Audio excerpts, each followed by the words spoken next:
आज मैं आपको बताऊंगा कि आपको वैल्यूएशन ऑफ प्रॉपर्टी कैसे करनी है, मतलब कैसे कैलकुलेट करना है कि आप एक फेयर वैल्यूएशन निकाल पाए। उसके लिए क्या मार्केट अप्रोच होना चाहिए, आप रेंट से कैसे प्रॉपर्टी की वैल्यू निकाल सकते हैं, ये आज मैं आपको बताने वाला हूँ। ऐसा मेरे पास एक कमेंट आया और कमेंट में लोगों ने जानना चाहा कि आखिर हम कैसे समझें कि प्रॉपर्टी की सही कीमत क्या है।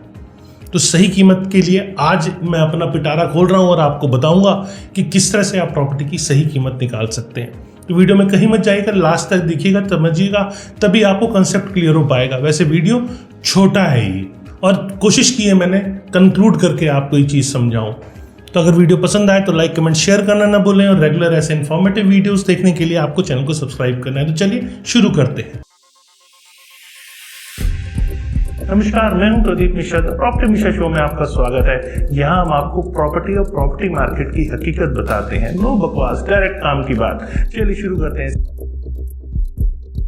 संपत्ति का सही मूल्य जानने के दो आसान तरीके हैं। सबसे पहले market price, market fair price, और दूसरा किराए का तरीका। किराए से भी आप प्रॉपर्टी की कीमत जान सकते हैं।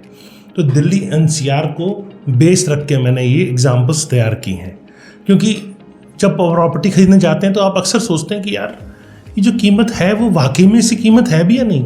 आपके मन में अक्सर ये क्वेश्चन आता होगा और इस क्वेश्चन का सॉल्यूशन आपको नहीं मिल पाता, क्योंकि जो जो रेट बताता है आपको वो सही लगने लगता है।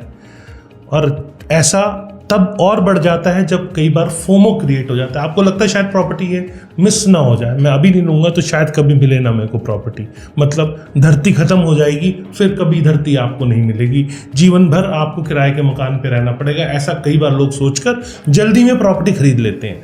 तो आपको सही कीमत समझना ज़रूरी है। सबसे पहले मैं आपको बताता हूँ कि बाज़ार का तरीका, बाज़ार से कीमत पता करना, ये सबसे इंपॉर्टेंट तरीका है। मतलब जैसी आप संपत्ति खरीद रहे हैं वैसी दूसरी संपत्तियां हाल में किस रेट पर बिकी हैं, यह आपको खुद पता करना पड़ेगा।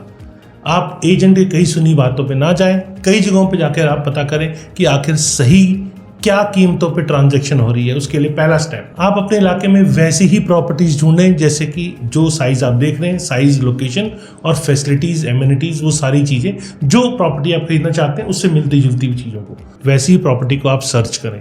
दूसरा कदम, उनकी सेल के प्राइस क्या है, अलग अलग ट्रांजैक्शन क्या क्या हुई हैं, वो सब आपको नोट करना है। तीसरा कदम, अगर कोई अंतर है साइज में, थोड़ा बहुत अगर फ़र्क है तो प्राइस में भी थोड़ा बहुत कम ज़्यादा करके निकालें। ये नहीं कि सेम साइज मान लो 100 स्क्वायर फीट है तो दूसरा भी 150 स्क्वायर फीट है, उसको भी आप सेम साइज में प्राइस को कैलकुलेट करके आप उसकी कीमत निकालें। तो 14 कदम इसमें आता है।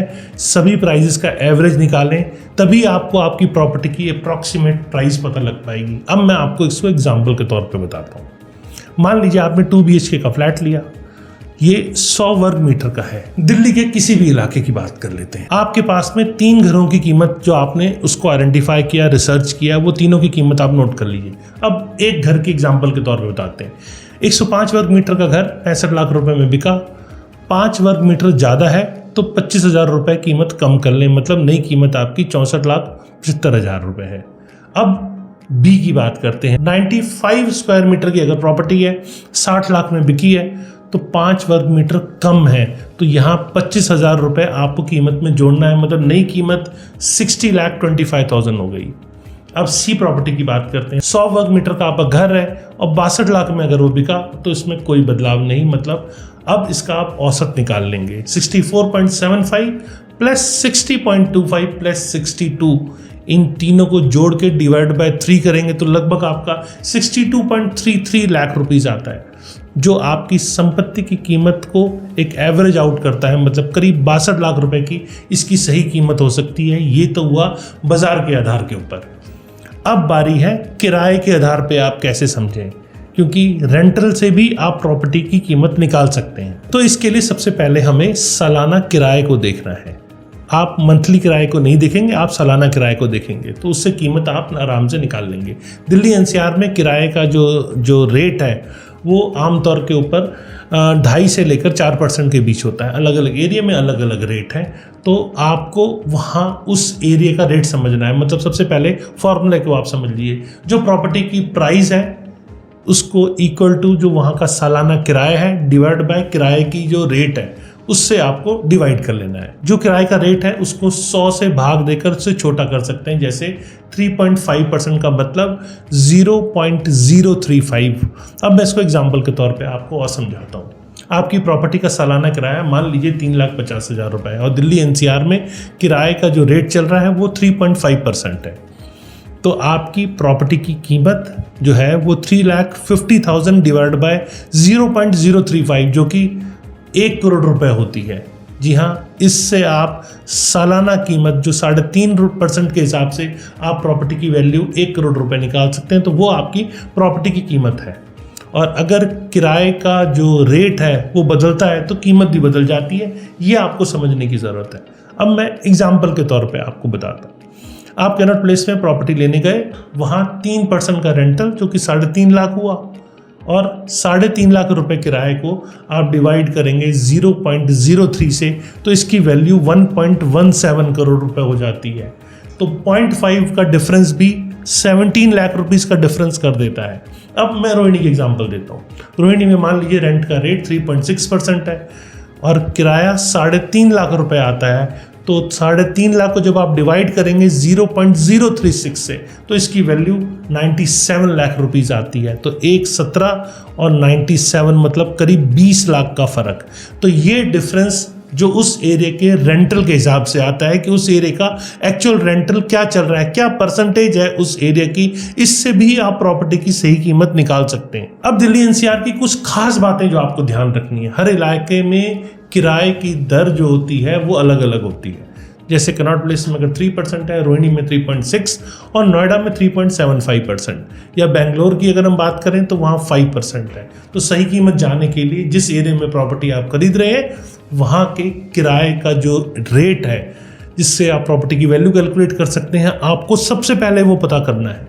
और ये अलग अलग रिसर्च करके जाकर आपको ढूंढ के फिर पता करना है, तभी आप प्रॉपर्टी की सही कीमत निकाल पाएंगे। अगर किराया 3.5 लाख रुपए सालाना है तो कीमत 97 से लेकर 1.17 तक हो सकती है। अब मैं कुछ आपको एग्जाम्पल के तौर पे समझाता हूँ। कैनॉट प्लेस 2 करोड़ रुपए प्रॉपर्टी की वैल्यू, 50,000 रुपए रेंटल पर मंथ का मतलब 6 लाख रुपए हो गए। तो 3% के हिसाब से इसकी वैल्यू 2 करोड़ रुपए की, ठीक है। रोहिणी 50 लाख रुपए है मान लो और 15,000 रुपए उसका किराया आता है, तो सालाना 1.8 लाख रुपीस किराया हो जाता है। तो 3.6% के हिसाब से ही प्रॉपर्टी की वैल्यू ठीक है। वहीं गुरुग्राम की बात करें तो 1.2 करोड़ रुपए और 3.5 लाख रुपए अगर किराया आ रहा है तो 4.2 लाख रुपए ये सालाना होता है, मतलब 3.5% के ऊपर ये प्रॉपर्टी है। अब नोएडा की बात करें, 80 लाख मतलब 25,000 रुपये महीने किराया, तो सालाना 3 लाख हो गया। तो 3.75 के रेट से 80 लाख रुपए ऐसी कीमत हो गई। मतलब ये नंबर मैं एक एस्टिमेटेड बता रहा हूँ, आपको हर एरिया के डीप में जाके रेंटल रेट पता करना ज़रूरी है, क्योंकि ये कीमतें टाइम टू टाइम ऊपर नीचे होती रहती हैं। तो संपत्ति की सही कीमत, प्रॉपर्टी का एक्चुअल प्राइस जानने के लिए आपको बाजार तरीका या किराए का तरीका इस्तेमाल आप दोनों कर सकते हैं। दिल्ली एनसीआर में अक्सर जो एवरेज ईयरली रेंटल है 3.5 लाख रुपए है, तो कीमत 1 करोड़ के आसपास होती है। लेकिन सही जानकारी के लिए आपको अपने इलाके में डीप रिसर्च करने की ज़रूरत है। ये फॉर्मूला ज़रूर फाइनल है, लेकिन परसेंटेज को चेक करके ही आप फाइनल कंक्लूड करें। कैसी लगी आपको मेरे द्वारा दी गई जानकारी? अगर जानकारी पसंद आई तो लाइक, कमेंट, शेयर करना ना भूलें और फ्यूचर में रेगुलर ऐसे इन्फॉर्मेटिव वीडियोस आप देखते रहें। इसके लिए आपको चैनल को सब्सक्राइब करना है। नमस्कार और जय हिंद।